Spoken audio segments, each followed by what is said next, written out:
I want to bring in South Carolina Congressman Russell Fike. Congressman, your reaction to what you were seeing here play out overnight on the Senate floor, and also the fact that you've got some holdouts here from Senator Murkowski, Senator Sullivan, along with, of course, Rand Paul and Tom Tillis. Sir, your reaction.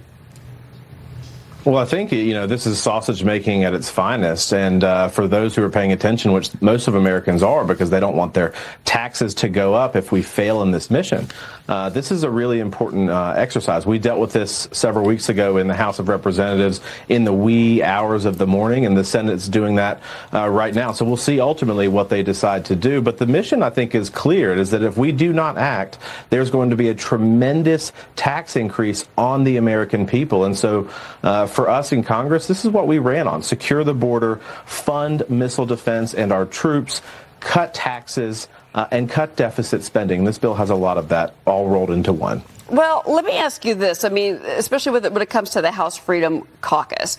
Look, as far as the SALT debate, that group that kind of has been led by Congressman Mike Lawler from New York, they're saying, hey, this Senate bill's a win for us. That's $40,000, not $10,000, $40,000, even though it expires in 2030.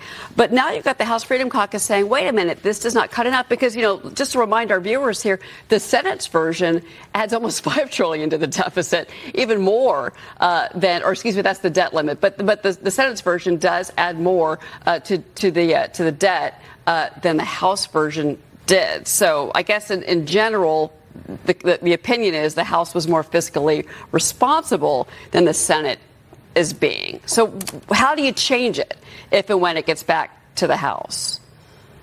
Well, I think there's any number of measures, and we'll see ultimately what the Senate decides to do. I think it's important to remember, too, that the Council on Economic Advisors said that under the current plan versus the Trump plan actually reduces deficit spending by nearly double compared to what we see under the current, the current trajectory, if you will. And so we don't yet know what the final product of the Senate looks like. That remains to be seen as they're in the middle of their vote-a-rama right now.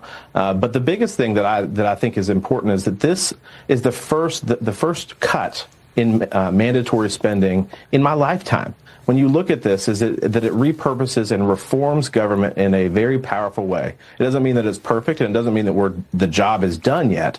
But there are a lot of good things to like about the bill generally, and we'll see ultimately again what the Senate decides to do in their final vote. Okay.